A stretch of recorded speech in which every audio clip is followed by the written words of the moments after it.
All right, welcome to My Mom's Basement, ladies and gentlemen. We are not in My Mom's Basement. We are on location. You know, we are doing a wrestling interview. Keep the kayfabe alive. True, yeah. I know, he is wrong. This is My Mom's Basement, Yes. Yeah. I can't believe you bought this AEW draping in the basement. Solely for this, and I can't believe you disrespected the interview by not wearing an AEW shirt. Oh, the worst. I heard Barstool, and I was like, okay, sports. Yep. But even then, I should wear a Jacksonville something, right? Yeah. Ugh, I'm sorry, Tony. Yeah. Tony All Khan. right. So Jaguar. we've got AEW Revolution going down this weekend. We're airing the interview after, so it already went down, but it hasn't gone down yet. And it's like, I can't believe I won the championship, and I'm now the captain of AEW. This is pretty wild. He walked out during the barbed wire death match. Both of them were exploded. He picked it up, and Colt Cabana is the new champ. No one would thunk it, and that's why they did it. I'm surprised you didn't bring the title here. They're doing the plate for you, right? They're putting your name exactly. on it. Yeah. So Colt, I've been a fan of yours for a very, very long time. I remember. Yeah, I've actually designed shirts for you back when I was in high school. Your podcast, The Art of Wrestling, was like my introduction to independent wrestling entirely. All these names that I had never heard of, going back to even, I think about the Pac episode all the time, because he talks about his anxieties and stuff, and as, oh my God, the most anxious kid in the world, I was like, shit, this is like, you know, I listened to that and I was like, man, I could be a wrestler. If he could do it, I could do it. I went to wrestling school with Pat Buck. I did not last, but going back to The Art of Wrestling, being the, I want to say, original do-it-yourself independent wrestler in merchandising, in the one-hour tea stuff, when you're here at AEW now, does it feel so full circle for you? Yeah, it is. It's a different time in my career. So when I started that, you know, I was, it's interesting, it was 10 years ago. So, you know, I was 30 years old, fired from WWE, thought that wrestling didn't want a part of me, but I wanted to be a part of wrestling.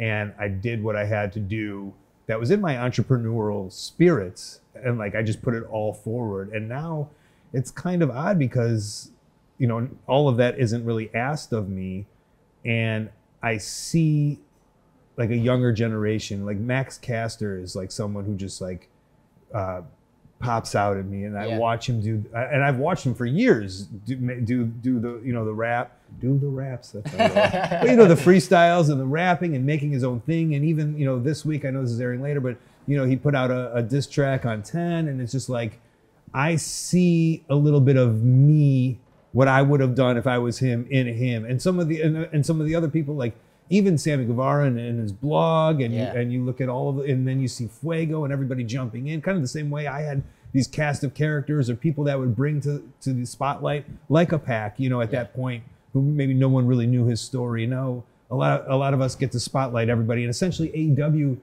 is a bigger picture of all of that, because the Bucks, you know, in their book, they even said like they've learned from the ways that I kind of put forward, and essentially the Young Bucks are like, we want to spotlight our friends, we want to spotlight Colt Cabana, we want to spotlight Kenny Omega, we want to spotlight all of these people, and that's AEW is just a giant spotlight. So it does seem full circle, and it seems like what I did was correct, and it worked.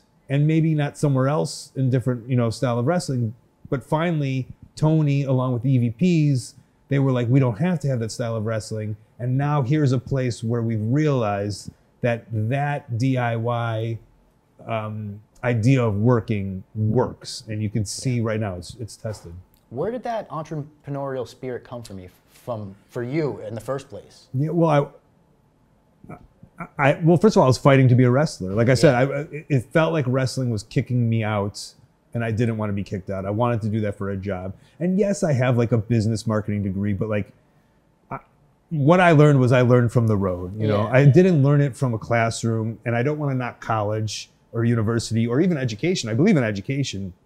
It's funny, we just had John Moxley in here, and he's like, school sucks, don't go to school. I mean, I'm essentially saying that, you know, if you know what you want to do, and it doesn't have to be school, you know, like however you get educated. And even now, like education is great to go on YouTube, you know, doing a Twitch channel now. Like I'm going and educating myself on how to do it myself. So education is great if you know what you want to do. At that time, I didn't know I wanted to be a business person. I wanted to be a pro wrestler. That's all I wanted to be. And it's funny, years later, it's like, I guess I am using that for the business of Colt Cabana. But it was just to scrap and to have a job and to make money and to do it as a wrestler. I didn't want to do it in any other way. Sure, my father was a businessman, a salesman, and I had my brother and I both have very weird jobs where we do like these independent creative arts jobs, but we also have to hustle a little bit. My brother's an animator. He's a director on Family Guy for 15 years. Really? Yeah. Whoa. Like we both have these weird jobs from a suburban family that, isn't really normal.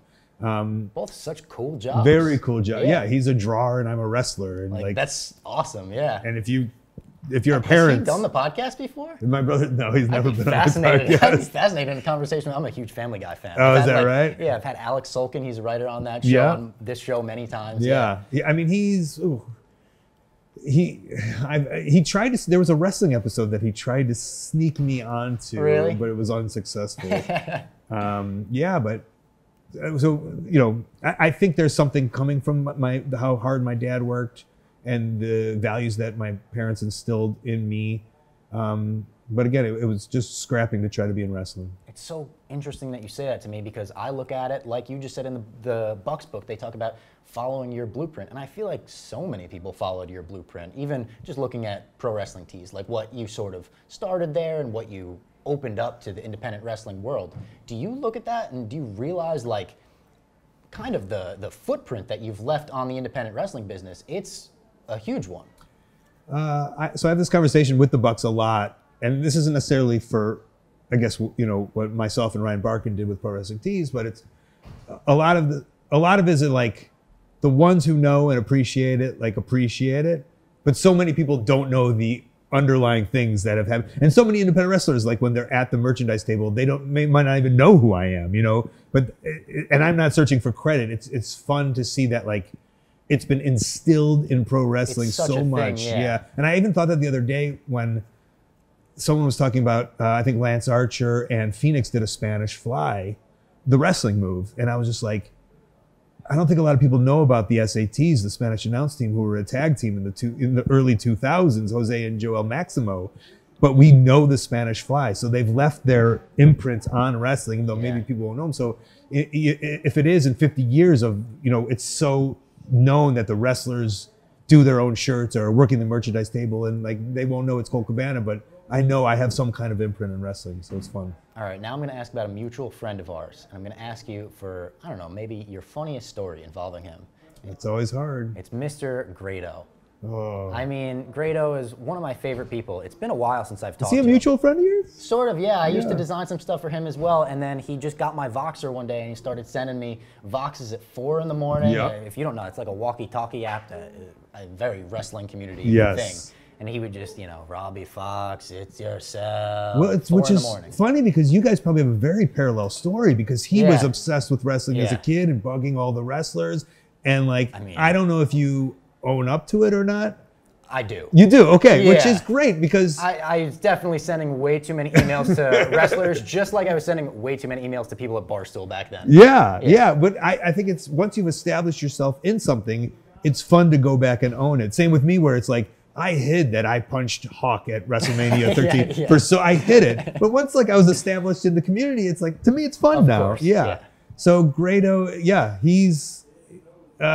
his energy, one of the funniest people. His energy and charisma, it's real, and that's why he's become a star. He became a star in wrestling, and now he's a star in Scotland. I've met people from Scotland, and now my first question is always like, "Do you know Grado?" And they're like, "Of course I know Grado." How do you not know Grado? He's friends with everyone.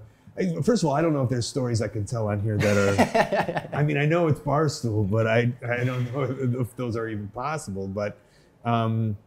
Well, one just came out. Matthew posted one on Botchamania, which was a great one, where those 5-star wrestling shows were something else. And I think people wanted to do like a podcast on the history of the 5-star wrestling shows because they were something else. But for me, amazing. An American being flown over like every other week over to England or the whole UK. And Grado and I were there to save RVD, and RVD had no clue who, I mean, he might have known who I was, and he had definitely no clue who Grado was. So we save Rob Van Dam, and then he starts clearing house, and of course he just super kicks Grado because he's just some random guy in the ring. I know people were looking at I did a real reaction Because first of all, to me, there was, even though it was on television at the time, it just seemed like there was no pressure. So I just wanted to be me, and I feel you are the best performer when you are just you. And I'm like, Rob, we're here saving you, buddy. Like, I feel I wanted to add to the eventual Matthew post of this, and I feel I did too. Exactly, so. You almost became a meme in that moment. Yeah. It sort of works for Rob Van Dam's stoner character, though. It's Sure. like he didn't even know, maybe. Yeah. You could definitely retcon it in and be like, Not maybe, oh, yeah, he we knew that. definitely did it. So talking about another independent wrestler that I spoke to earlier today for the first time ever, and not just an independent wrestler, he's a legend of the business, but Jerry Lynn. He's a guy who spent a lot of his career on the independents, most of his career. Do you look at him as a coach now in AEW? Do you work with him at all? Well, what's fun for me is, I don't know if you know, I'm both a coach and a wrestler for AEW. Oh, no, yeah. I didn't know. So I'm sorry for not knowing. No, it's okay. So when he hasn't been my coach many times, but we'll sit back and kind of give notes together as coaches. Yeah. And something that was very cool, Jerry Lynn, 30 years in the industry, he was watching me give notes to the wrestlers. So I did a match, they all come back, and I was like, hey, I'd like to see this, and I'd like to see that. And he took me back, and I was like, oh, Jerry, you have anything to add? He's like, no, I was just listening. And then once the wrestlers left, he was like, oh, I didn't even think about that. That was a great note.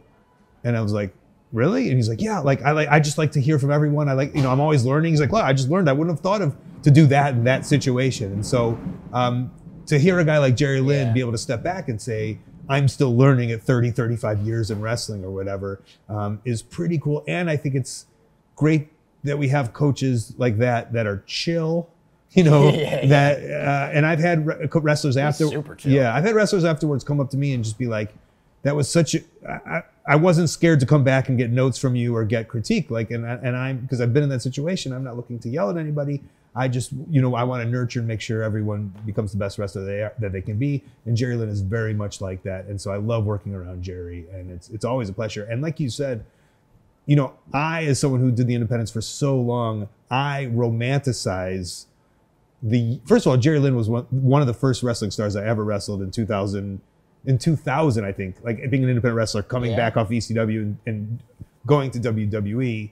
In between, I wrestled him a couple of times, in an honor and a pleasure. But I think of like the Eddie Sharkey years from Minnesota, 93, Jerry Lynn with like blue and yellow. Yeah, it's got the mullets. Varsity jacket. Yeah. And you look back and then you go and you see he's doing like AWA and WWF jobs. And then you think about his story, how he was like doing these jobs. Then he got over to Michinoku and he's doing these smaller Japanese shows and he's making friends. And then somehow that connects him to a WCW lightweight. It's just like that part of the wrestling is what I love, and like hearing those tales and then being able to talk to Jerry and hearing the stories.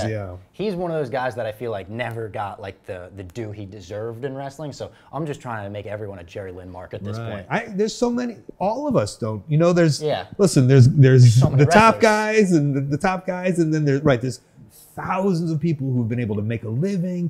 And I think if we can just respect, like if we realize how hard it is to make a living for 20, 25 years, if you're not a top guy, it's like, how do you even, of course, yeah. I hope people Cabana never really even got a TV run. He's made a living at wrestling for 22 years. I hope it snaps with people and it's like, oh, that makes sense. Frankie Kazarian is another guy. Like he's had a couple, where I don't know if they put the belt on him in TNA. I don't even remember at this point. I think tag titles at some point, but I don't know if they put the actual title on. He's another guy. It's like, you have to think about why and how they've been around and made good livings for so long. Christopher Daniels, right? Another one, yeah. Of course. What do you find most I don't know what's the word here, not pleasurable, that makes it sound weird, about coaching? What do you get the most out of coaching? Yeah. Well, I like to think that I'm a good coach because I've had bad coaches, and I think leadership is so important, and it's people really don't coach how to coach. And I think you have to take the experiences. And it goes two ways. It's like either you get drilled so hard that then you become that asshole who's telling you because that's what you know and you feel it was done to you, or you say to yourself, I've had some really bad coaches and I don't like the way that feels and I don't want to put that onto anybody else. So I like when wrestlers are expecting to get yelled at because that's the culture of wrestling. And I like the idea that I can help nurture and bring people up and bring wrestlers up and say maybe I didn't like the way you did this. but why don't we explore or do something else? And almost nurturing confidence. Yep. Because you need, as a wrestler, you need to just like, it's art, it's subjective, it's not objective. So you need to be able to like do everything and figure it out. And if coaches narrow people down and don't let wrestlers figure anything out, wrestlers will never become the stars that they become. Yeah. You know, you look at the top guys and it's just like, they became that because they were able to figure out who they were. So I like that idea a lot. And we started this earlier talking about like the business of wrestling. Like I have a business mind, so my mind is very like puzzle-atic. Yeah. Does that make sense? I feel like I understand what you're going for. You're trying to fill in the blanks of like, if we do this and this, this could happen. Yes. Yeah. So it's mathematic and very puzzly for me. It's how I look at everything. So I love the idea of like structure of matches and why and structure of character, and I like dissecting the art of it. I really do. So do you see yourself being a coach, for a long time in the future? Do you? I want to do everything. Yeah. I mean, people know that I can commentate. Yeah. People know that I can podcast. I didn't know if you had like one passion where you're like, man, right now I'm feeling like in 10 years this is the only thing I'm going to be doing. Or do you like the Renaissance man? I like it. The way my career has been structured, I feel that's how it's going to be. There's always like that little jealousy of like Jericho, because he's just like, I want to be in a rock band, I want to be a podcast, I want to be a wrestler, I want to be a movie star, and then he does it all at the highest level. It's like, oh man, like I want to be a coach, I want to do everything. It's almost like I don't want to like sink myself into one thing, because that's what happened. I've said that. It's like I sunk my whole life into one thing. I got fired, and it's like, I'm screwed. So I've always had all these buckets and baskets. So if one goes down, I have other stuff to do. All right, final question for you. What is your biggest hope for AEW in 2021? I've been asking everyone this. A lot of people are saying we want the live crowds back, obviously. Yeah. So what I've concluded of my own self thought process of all of this is what I love about wrestling is nostalgia and performance. Like those are the two things I love about wrestling. And the nostalgia here is great. Jake the Snake's around. Sting, all of a sudden, around. Yeah. I love the way I touched on this a little bit with Moxley, but like the way that they're being used, these talent in AEW. It's not like in WWE where sometimes, and I don't want to just throw shots here, but they'll bring in the veterans and they strap them to the title right away and their main event to WrestleMania, and everyone's like, what the hell? Like, we wanted the younger guys that we were invested in. AEW is using the older guys to get the younger guys over. Yeah, I mean, Tony's doing a great job. He won the Observer Booker of the Year for a reason. The fans are really enjoying his booking. And so, for that reason, it's just like, I want to say, like, what do I hope? I hope we all continue moving forward and it just keeps on growing. And of course I want the fans back, because the other side of that is performance. I love performing in front of a crowd, and you realize that you miss it so much. And like, I mean, I get a little bit of it from doing it in front of nobody, or the minimal amount of people, but I just love the packed amount of people. But so what I hope for AEW, I hope, the Monday and Tuesday shows will now grow on YouTube. I hope Dynamite gets bigger. And, I hope I can help elevate it whichever way I can, which a little like selfishly wants to be wrestling wise, but also coaching wise too, of course. Yeah. All right. Thank you, Colt. This was awesome. Good job.